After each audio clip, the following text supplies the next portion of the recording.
성도 여러분 안녕하십니까? 오늘 2020년 7월 16일 목요일 아침입니다. 오늘도 예배 자리에 오신 모든 성도님들 주님의 이름으로 환영합니다. 뒤에 보이는 교회 예배당은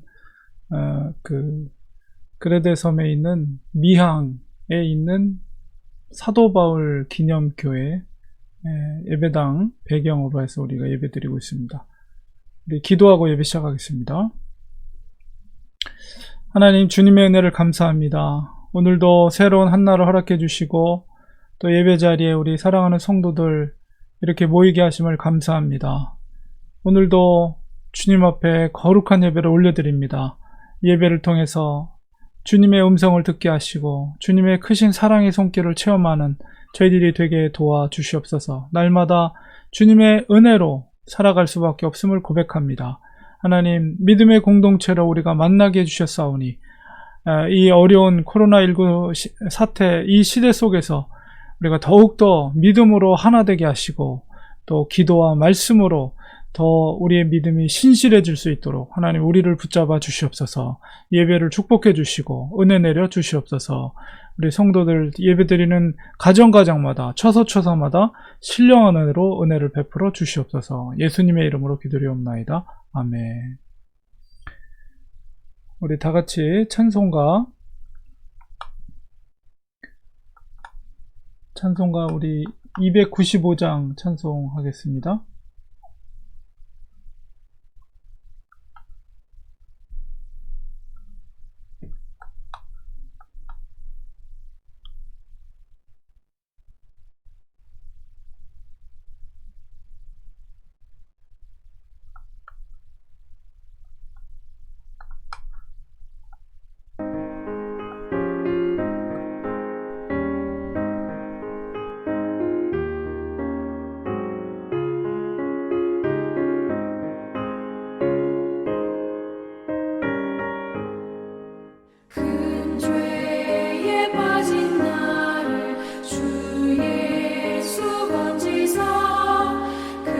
넓은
예, 우리 하나님의 말씀 사도행전 27장 9절에서 20절까지 말씀 보겠습니다. 여러 날이 걸려 금식하는 절기가 이미 지났으므로 항해하기가 위태로운지라. 바울이 그들을 권하여 말하되, 여러분이여, 내가 보니 이번 항해가 하물과 배만 아니라 우리 생명에도 타격과 많은 손해를 끼치리라 하되, 백부장이 선장과 선주의 말을 바울의 말보다 더 믿더라. 그 항구가 겨울을 지내기에 불편하므로 거기서 떠나 아무쪼록 베닉스에 가서 겨울을 지내자 하는 자가 더 많으니, 베닉스는 그레데 항구라.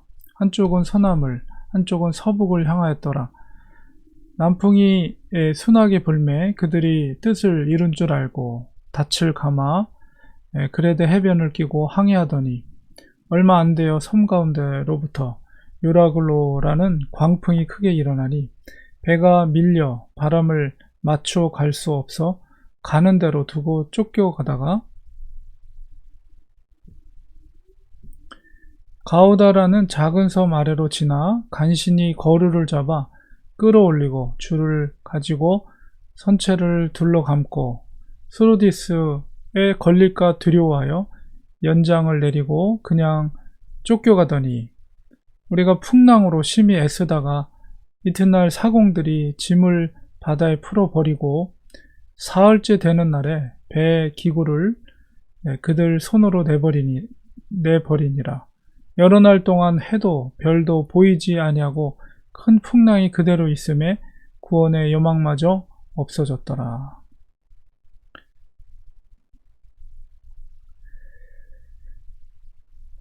로마로 향하는 배를 타고 떠났던 바울 일행, 그러니까 그 배에는 바울과 함께 누가, 그리고 아ርስ타고, 그리고 백부장과 그리고 또 다른 죄수들, 그리고 다른 선박을 타고 있는 사람들이 있었겠죠. 선원들도 있을 것이고, 그래서 그 시기가 9절에 있는 금식하는 절기라고 하는 것이 바로 대속죄일, 그러니까 유대인들이 지켰던 대속죄일의 기간이 이제 오늘날 우리 달력으로 치면 9월 말이나 10월 초쯤이 됩니다. 그러니까 그 시기인데, 이제 그 시기를 언급하고 있는 것은 그 당시에 지중해에서 배를 탈 수 있는 안전한 시기가 바로 봄, 여름, 가을, 겨울 들어가기 전에, 그러니까 9월 말에서 10월, 11월까지는 조금 항해하기에 위험한, 바람이 맞지 않은 그런 시기였고요. 이제 11월이 되고 다음 해 이듬해까지 2월 달까지는 배가 움직일 수 없는 그런 겨울철이었습니다. 그러니까 사실 지금 금식하는 절기라고 하는 것은 배가 움직이기에는 조금 위험을 감수하면서도 이제 움직이고 있는 거예요. 근데 이제 그렇게 서두르고 있었던 이유는 그 배가 사실은 이제 곡식을 나르는 곡식선이었거든요. 그러니까 밀을 가득 채운 배가 이제 겨울이 과동하기 전에, 겨울 지나기 전에 로마에 빨리 도착을 해서 그것을 이제 팔아야 되는 그런 배에 이제 바울과 이제 그 백부장과 죄수들이 타게 된 거죠. 그래서 그 배를 타고 가능하면 겨울이 지나기 전에 로마에 도착해야 되는 그런 상황 가운데 있었는데, 이제 배가 미항에 거쳐 있다가 미항에서 아마도 거기서 이제 교회 이제 겨울을 지낼 수 있는, 그래서 조금 위험해서 겨울을 그래도 안전하게 지낼 수 있는 항구를 찾기 위해서 미항에서 베닉스 쪽으로 가자라고 많은 사람들이 얘기했던 것 같아요. 그래서 이제 지도상에서 보면 로마행 지도 이렇게 배 가는데 그레데 섬, 크레테죠. 디도가 사역했던 섬이죠. 크레테 섬에서 미항에서 라세아라는 도시 근처에 있는 미항에 머무르고 있지만, 조금 더 이제 서쪽으로 가면 베닉스라는 곳이 있는데, 제가 이제 영상을 보여드리겠지만 베닉스라는 항구를 보니까 이제 갑이라고 그러죠. 이렇게 갑이 이렇게 툭 튀어나오는 양쪽에 튀어나온 곳이 이렇게 동그랗게 바다를 안전하게 포위하듯이 그런 식으로 항구가 돼 있어요. 그래서 배가 그 안에 들어가면 이렇게 파도라든가 바람의 영향을 받지 않고 안전한 그런 항구가 베닉스였습니다.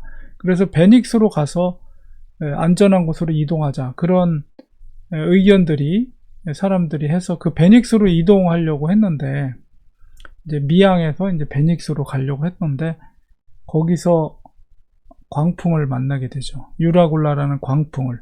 처음에는 순풍이 되려면은 남풍을 받아야 돼요. 남쪽에서 불어오는 바람을 받아야지. 그 당시에 뭐 배가 무슨 동력이 있었겠어요? 대부분 이제 돛을 달고 바람을 타고서는 지중해를 넘어서 이제 로마로 가는 건데, 남풍이 불어야지 이렇게 자연스럽게 이제 이렇게 밑에서 위로 가면서 그 서쪽으로 이동하게 되는데, 처음에는 13절에 보니까 남풍이 순하게 불며 그들이 뜻을 이룬 줄 알았다. 그래서 아예 잘됐다 하고 닻을 감아서, 밑에 박아뒀던 닻을 감아서 그레데 해변을 따라서 이제 항해했는데, 얼마 안 가서 섬 가운데로부터 유라굴라는 이제 광풍이라고 했지만은 이게 이제 북동풍이에요. 북동풍.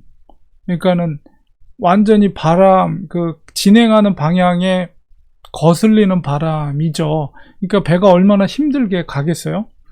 그리고 이 광풍이라고 해서 회오리 바람, 북동풍인데다가 회오리 바람이니까 이거는 정말 갈 바를 모르고 배가 이제 헤매게 되는 거죠. 그래서 배가 밀려서 바람을 맞춰 갈 수가 없다. 가는 대로 두고 쫓겨가다가, 그러니까 동력이 없기 때문에 바람이 그냥 움직이는 대로 배가 이제 휩쓸려 지나가게 되는 것입니다. 그리고 가우다라는 작은 섬, 아까 지도상에서 보면 가우다라고 이제 빨간색 화살표 중간에 있는 이 섬이 이제 가우다거든요. 거기에서 이제 바깥으로 빠져나가게 됩니다.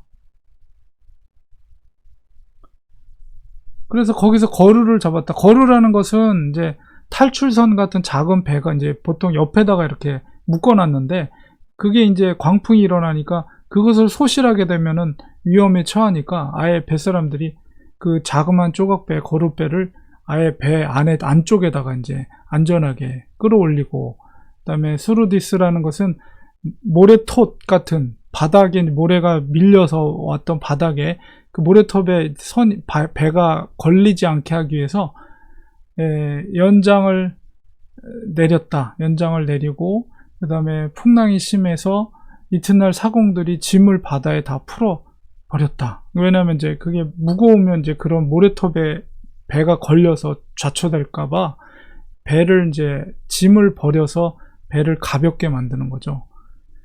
그러니 이게 얼마나 그 풍랑이 계속 이제 사흘째 배가 계속 그 광풍에 밀린 거예요.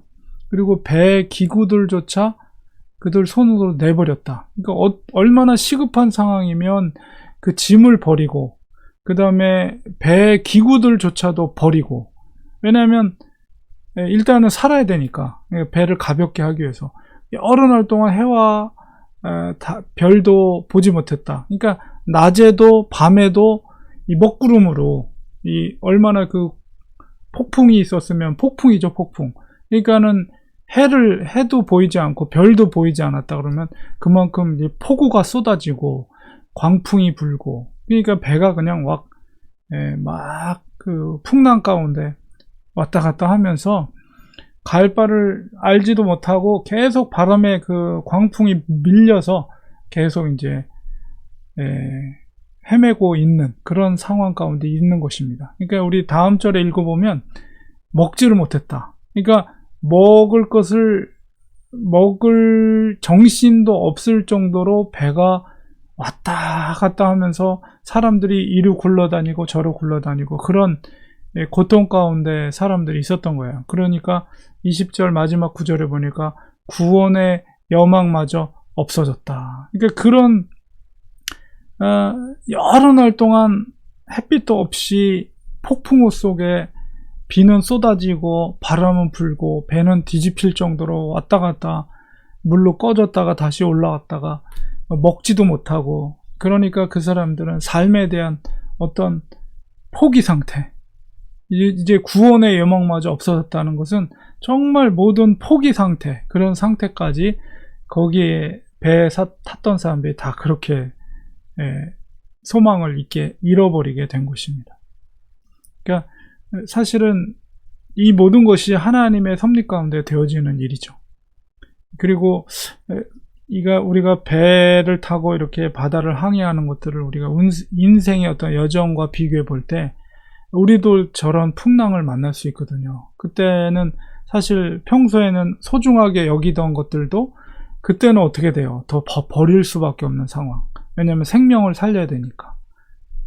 저런 상황 속에서 무엇이 중요한가라고 했을 때 생명이죠, 생명. 그런데 더 중요한 것은 바로 우리의 육체적인 생명을 넘어서서 우리의 영혼을 죽이고 살리시는 그 하나님께서 생명을 좌지우지한다는 것이죠.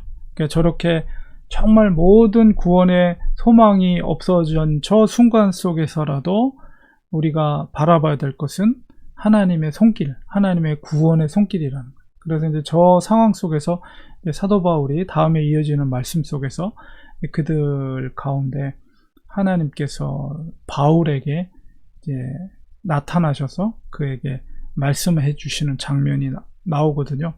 그러니까 바울에게 그런 확신을 주셨고, 그 다음에 바울에게는 처음서부터 이 항해 가운데 갖고 있었던 소망이 무엇이었습니까?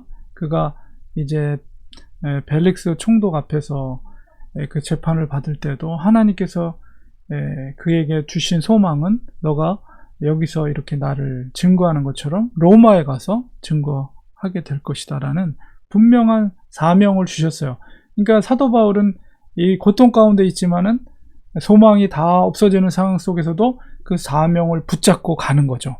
하나님이 반드시 로마에까지 나를 인도해 주실 것이라는 확신과 믿음을 가지고 이 길을 가는 거죠.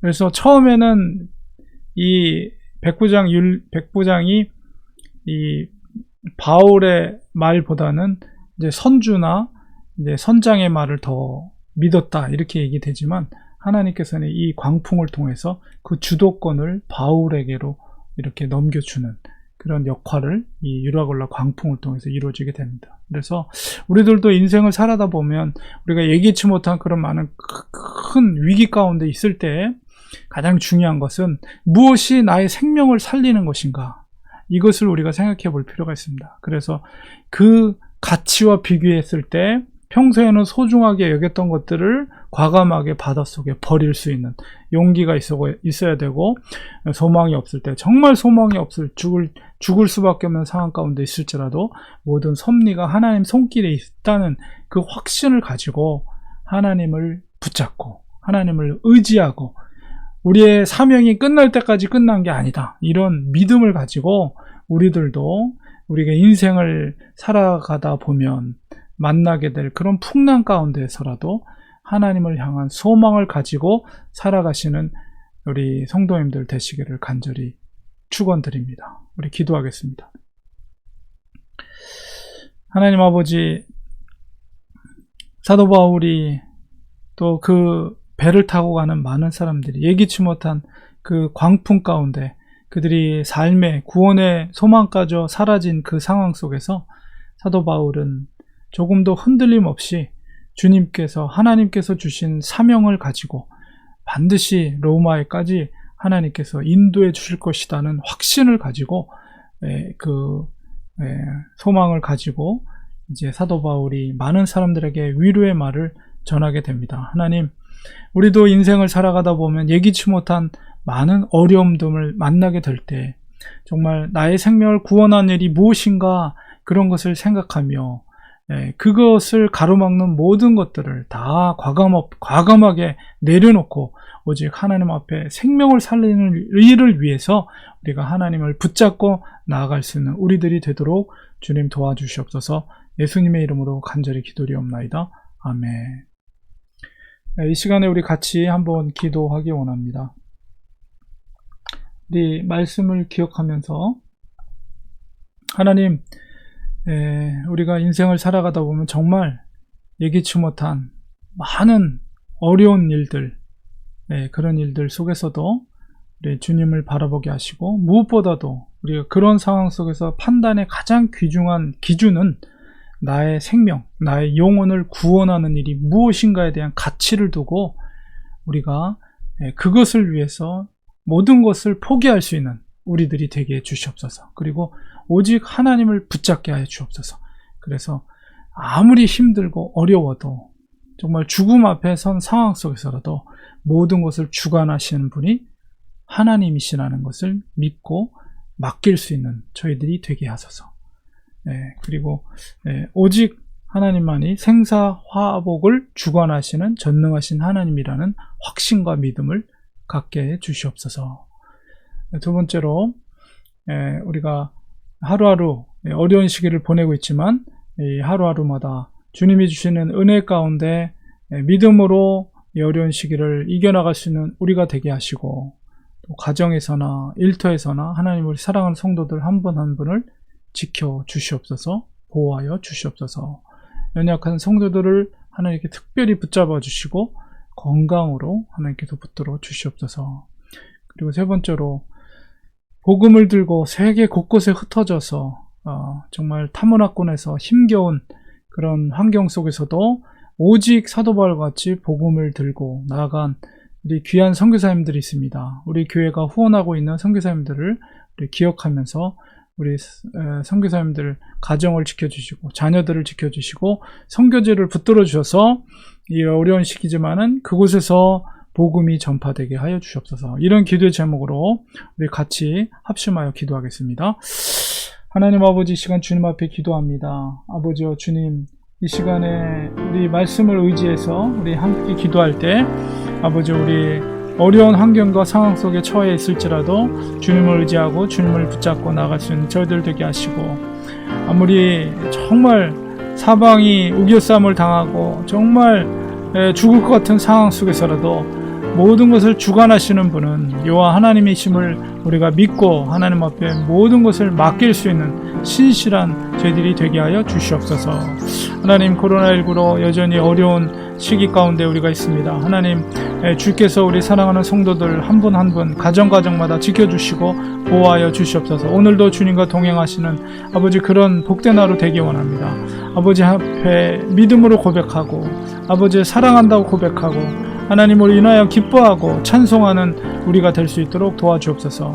성도들의 가정을 지켜주시고 일터를 지켜주시고 우리 자녀들을 하나님께서 붙잡아 주시옵소서. 세계 곳곳에 흩어져서 복음을 전하는 귀한 하나님의 종들이 있습니다. 하나님, 그 귀한 종들을 아버지여 지켜주시옵소서. 또 이승욱 선교사님 가정을 지켜주시고 전재호 선교사님 가정을 지켜주시옵시고, 또 하나님 아버지여 이승욱 선교사님 또 하나님 아버지여 주님 붙들어 주시옵소서. 가정 선교지마다 하나님 복음이 꽃이 피어질 수 있도록 인도하여 주었기만을 간절히 바라고 원합나이다. 주님께서 그 선교지마다 하나님께 평강으로 임해 주시고 그들의 수고와 헌신을 통해서 아버지여 그곳에 복음의 열매가 맺혀지는 놀라운 역사들이 일어날 수 있도록 인도하여 주었기만을 간절히 바라고 원합나이다. 아버지 붙들어 주시옵소서. 함께 세계 곳곳에서 아버지의 복음을 전하는 귀한 하나님의 종들을 붙들어 주시옵소서. 가정들과 아버지 하나님 그 자녀들을 붙잡아 주시옵소서. 함께하여 줄 줄 믿습니다. 주님 붙들어 주옵소서. 예수님의 이름으로 간절히 기도합나이다. 아멘.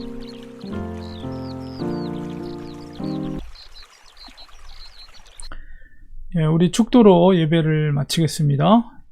이제는 예수 그리스도의 은혜와 하나님 아버지의 크신 사랑하심과 성령님의 감화 감동 교통으로 충만하신 역사가 사도 바울과 같이 사명을 가지고 이 땅에서 어떤 어려운 가운데라도 하나님을 신실하게 신뢰하면서 소망 가운데 살아가기로 다짐하는 사랑하는 성도들 머리 위에, 그 가정 위에, 자녀들 위에, 또 우리가 섬기는 교회 위에 지금부터 영원까지 함께 계실지어다. 아멘. 예배를 마쳤습니다. 감사합니다. 저는 오늘부터 우리 세미나, 지도자 세미나를 오늘부터 내일 이렇게 이틀 동안 양일간 하게 됩니다. 우리 오후 1시까지 계속해서 진행이 되는데요. 모든 세미나 잘 마칠 수 있도록 기도해 주시면 고맙겠습니다. 내일 금요 성경 통독은 하루 쉬도록 하겠습니다. 성경 통독은 월요일 날 이어서 하도록 하겠습니다. 수고하셨습니다. 내일 또 아침 7시 45분에 또 뵙도록 하겠습니다. 감사합니다.